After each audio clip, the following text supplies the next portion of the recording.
Salam, kembali bersama saya Lintang Ratri di channel akun kesayangan kita, Inspirasi untuk Bangsa. Kami berusaha untuk menyajikan program-program yang menginspirasi untuk Anda semua. Dan kali ini kita akan membuka jurnal minggu ini yang akan selalu ditampilkan di setiap hari Sabtu. Jadi stay tune terus. Kami akan menyajikan jurnal minggu ini yang berisi tentang informasi-informasi apa saja yang terkait dengan program-program di channel Inspirasi untuk Bangsa. Dan kali ini kita akan membahas tentang parade wawancara. Nah, menarik nih ya, parade wawancara ini adalah sebuah program yang di-create memang untuk menyikapi atau menghadapi pilkada. Nah, seperti apa? Kita tanyakan langsung kepada sang inisiator program. Kita sudah ditemani oleh Pak Bambang Sadono. Salam sehat Pak Bambang. Sehat Mbak Lintang. Sehat ya Pak ya. Ya. Ini pilkada tapi pandemi. Ya, itu masalahnya.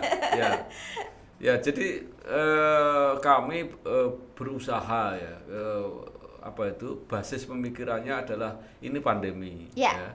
Komunikasi langsung tatap muka dibatasi. Betul. Padahal pilkada ini adalah demokrasi yang mengharapkan partisipasi masyarakat sebesar-besarnya, semeriah-meriahnya, segembira-gembiranya. Karena itu proses demokrasi akan berjalan dengan baik. Tetapi kan orang selalu diwarnai keraguan-raguan. Ada yang ragu-ragu panitianya, penyelenggaranya terkena, ada yang pemilihnya nanti khawatir bisa kena juga, dan pengalaman di mana-mana sudah terjadi sehingga proses pendaftaran, proses pemutakhiran data dan sebagainya itu mengalami hambatan. Nah, yang bagian yang paling penting di dalam pilkada itu adalah komunikasi yang mereka sebut sering kampanye ya. Jadi kampanye itu pada hakikatnya itu kan memperkenalkan seorang calon supaya dipilih. Nah, kita ingin mengajak untuk memilih secara sehat, bukan hanya karena saya senang kandidat saya, tetapi yang lebih penting adalah memilih kandidat yang bisa memimpin dan membawa suatu daerah itu untuk mencapai cita-cita dan kemajuan-kemajuannya. Nah, karena itu harus lebih banyak menyampaikan apa gagasan yang akan dikemukakan oleh para calon program itu. realnya. Program. Gitu. Jadi program itu kan lahir dari cita-cita, dari visi misi, dari cara pandang, dari pemikiran, dari analisis situasi. Nah, kemudian muncul program-program yang paling mungkin. Kemudian dipilih. Nah, mana yang rakyat tertarik. Nah, jadi memilih orang bukan sekedar pokoknya saya suka gitu loh. Nah, itu juga membuktikan apakah sang calon ini mengenali betul wilayah yang akan dipimpinnya. Begitu kan ya Pak Bambang ya? Ya. Jadi sebenarnya kita sekaligus ini juga membantu calon. Wawancara yang kita tayangkan itu kan kemudian bisa jadi bahan komunikasi untuk menyampaikan ke calon-calon pemilih atau paling tidak ke leader-leadernya bahwa ini loh yang akan kami lakukan, tolong sosialisasikan kepada calon pemilih. Jadi gitu. harusnya banyak yang terbantu dengan program Kalau ini ya. Menurut saya ya, dan saya juga mengharapkan ini dimanfaatkan oleh seluruh wilayah ya, karena ini ada 270 pilkada di seluruh Indonesia. 270 yang akan dimulai kapan Pak Bambang? Nah, ini proses sudah mulai, tinggal mau ada pengesahan calon ya. Kemudian kalau nggak salah itu dimulai program kampanye itu tanggal 26 kalau nggak salah. Tapi karena ini soal wawancara, jadi mulai lebih awal juga nggak apa-apa. Ini kan kriteria kampanye itu kan kalau orang sudah mengatakan tolong pilihlah saya itu. Tapi kalau saya ngomong saya besok kalau jadi saya akan melakukan ini ya, itu setahun yang lalu juga boleh kan. Oke. Mungkin bukan kampanye per se gitu ya Pak Bambang, tapi mungkin komunikasi saja, mengenal calon. Oke, baik Pak Bambang, ini menarik sekali cita-citanya membuat program parade wawancara. Nah, mungkin kita butuh tahu juga hal-hal yang teknis ya Pak Bambang ya. Seperti kapan sih kita mulai bisa mengirimkan wawancara kita? Sebenarnya wawancara sudah mulai bisa dikirim karena tayang awal kita programkan tanggal 20 September. Jadi begitu. Hari Minggu, hari Senin. Tanggal 20 itu 18 19 Minggu ya, minggu. Ya. Oke. Jadi silahkan kirim dan nanti 20 akan mulai kita tayangkan. Oke, jadi sekarang pun sudah boleh mulai berproses ya. Ya, ini sudah beberapa teman memberitahu saya, ya. Sudah mulai pada persiapan. Oke. Dan yang menarik itu informasinya itu kalau teman-teman yang bergerak di televisi ya, itu biasa udah kerjaannya seperti itu. Okay. Tapi yang menarik yang di radio itu juga menyatakan siapa. Kita juga biasa Pak, kita punya radio net. Itu yang ya pakai video yang ditayangkan itu. Nah, juga menarik. Yang menyenangkan ini kan media cetak sekarang juga kombinasi video kan. Betul. Jadi ada videonya yang bisa ditayangkan. Karena ini sekarang di dunia digital convergence, namanya konvergensi digital ya kan. Jadi memang memungkinkan kita untuk mix gadget ya. Tapi Pak Bambang ini kan nggak cuma buat jurnalis kan? Oh ya enggak. Ya. Oke. Calon-calon jurnalis bisa membuktikan bahwa dia punya bakat. Calon-calon jurnalis mahasiswa komunikasi gitu ya. Ini adalah tantangan challenge ya. Untuk melihat di wilayah Anda siapa yang mau pilkada mungkin bisa langsung mengajukan permohonan wawancara. Dari masyarakat sipil juga boleh kali ya Pak ya. Oke. Menurut saya ini loh ya, ini calon yang baik itu pasti ingin menyampaikan apa yang ingin dia lakukan. Apalagi ini akan dibantu, diwawancarai sebanyak mungkin orang pasti akan senang ya. Jadi ada daerah yang memang calonnya cuma satu, tapi ada yang dua, ada yang tiga. Jadi kalau calonnya satu itu berarti ada dua yang bisa diwawancara, calon kepala daerah dan calon wakil kepala daerah. Kalau di daerahnya nggak bisa pergi ke daerah tetangga. Kalau mau jauh lagi bisa pakai Zoom. Jadi sebenarnya peluangnya banyak sekali. Jadi ini video wawancara ya Pak Bambang. Video wawancara. Video wawancara. Jadi memang ada langsung wawancara langsung. Wawancara langsung tuh maksudnya langsung dengan narasumber. Tapi kalau pakai media Zoom juga boleh. Tapi langsung ke narasumber. Kira-kira seperti itu ya Pak Bambang. Ya. Jadi mengenai teknik penampilannya di video itu bebas, jadi kreatif sendiri-sendirilah ya. Boleh pewawancaranya itu muncul juga boleh, pewawancaranya tidak muncul juga nggak apa-apa.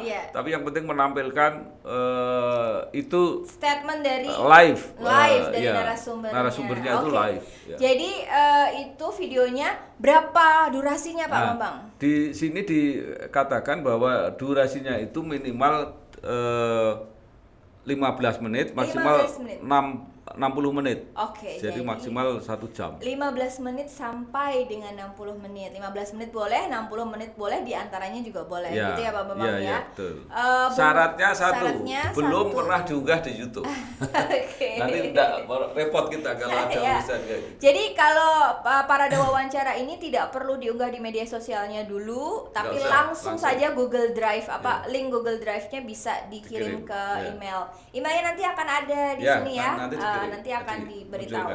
Oke Pak Bambang, kontennya apa saja yang boleh dan tidak boleh nih Pak Bambang? Ada enggak? Iya ada. Jadi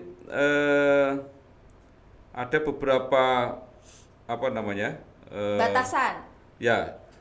Jadi misalnya mengenai visi misi ya secara umum.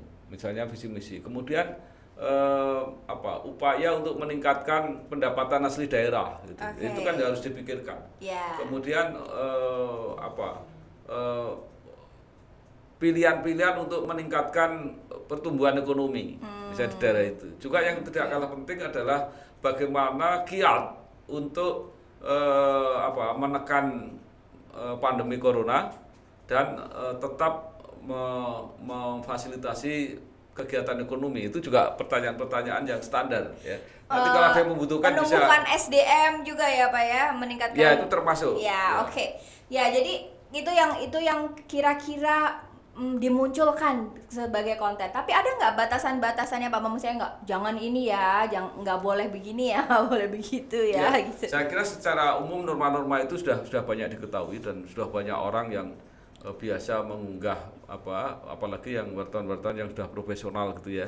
Pokoknya jangan fitnah, jangan data-data yang tidak mendukung ya, karena di dalam wawancara itu boleh aja diedit, sara juga nggak boleh ya, ditambah data-data misalnya file-file ilustrasi dan sebagainya. Oh itu boleh apa-apa. ya? Boleh, nggak apa-apa. Boleh. Jadi Supaya kayak lebih infografis bagus. gitu Jadi, boleh ya? Iya, kayak kita nonton televisi itu kan seperti itu ya. Oke, disertakan data-data itu boleh gitu ya. Dan yang nggak boleh mungkin partisan ya Pak Bambang ya? Ya itu tidak usah diomongkan, tapi kan kelihatan kalau dia dia kan tidak perlu membela. Artinya dia cuma mendengarkan. Kalau ada atribut-atributnya boleh ngomong. Atribut-atribut ya kan biasanya atribut ada simbol pakai baju. Iya boleh nggak kayak gitu. Ya, artinya ya nanti kita lihatlah itu sepanjang tidak mengganggu juga nggak apa-apa. Oke ya. Begitu Pak Bambang. Nah ini saya mau nanya nih, kemarin itu sudah berapa orang yang kemudian tertarik terus nanya-nanya Pak Bambang? Iya, sudah banyak sekali. Jadi sudah banyak yang menyampaikan bahwa mereka sudah mulai jalan gitu ya. Jadi ini misalnya jurnalis TV ya. Banyak. Jadi jurnalis TV juga banyak. Radio juga banyak gitu ya. Jadi yang perlu saya sampaikan adalah penayangan mulai 20 September ya, dan sampai 25 November. Tetapi yang dinilai hanya 15 hari. Artinya supaya yang muncul kemudian tetap haknya sama. Ya 15 hari ya. 15 hari, Jadi misalnya penilaiannya kan Pak Bambang, ditayangkannya tetap ditayangkan terus kan? Ya penayangannya tayangan terus, cuma dinilainya itu 15 hanya hari. 15 kali 24 jam. Ya. Nah kemudian dari 20 video yang dengan penonton terbanyak, jadi tidak memperhitungkan like, itu akan menentukan 3 peserta sebagai juara terpuji 1, 2, dan 3, kemudian 3 peserta terpilih dan 5 peserta favorit ya. Jadi ada 11. Ya, jadi yang tadi terpuji 1, 2, 3 akan mendapat penghargaan masing-masing 10 juta, 7,5 juta, dan 5 juta. Kemudian 3 peserta terpilih masing-masing akan mendapat 2,5 juta. Dan 5 peserta favorit masing-masing 1 juta. Apakah ini mau nanya Pak Bambang, apakah terpuji 1, 2, 3 bisa jadi favorit? Enggak ya. Jadi itu favorit itu yang berikutnya. Favorit yang nilainya berikutnya. Ya, yang berikutnya. Yang itu yang memilih nanti ada jurinya. Ada jurinya. Boleh nggak dibocorin jurinya tuh pada nanya? Belum. Jurinya para wartawan senior seperti yang saya janjikan. Jadi kata kuncinya adalah jurinya nanti wartawan senior ya. Jadi ini pasti nilai-nilai jurnalistiknya harus kuat karena ini dinilai dari wartawan-wartawan senior. Ada berapa Pak jurinya tuh? Tetap usaha. Ya antara 3 sampai 5 lah. 3 sampai 5 juri. Ya. Baik Pak Bambang, kayaknya itu informasinya cukup ya tentang parade wawancara. Nah ini teman-teman jangan lupa tadi pesannya Pak Bambang tidak hanya untuk jurnalis tapi juga calon-calon jurnalis atau yang tertarik di dunia jurnalistik. Para mahasiswa komunikasi tentu boleh saja ya. Dan karena pandemi tidak harus datang langsung tapi bisa pakai Zoom dan dilengkapi oleh infografis yang menarik. Intinya kita bisa tetap berkarya meski dari rumah saja. Kami tunggu ya karya jurnalistik Anda di Parade Wawancara. Terima kasih, saya Lintang Ratri. Sampai ketemu di minggu berikutnya. Salam.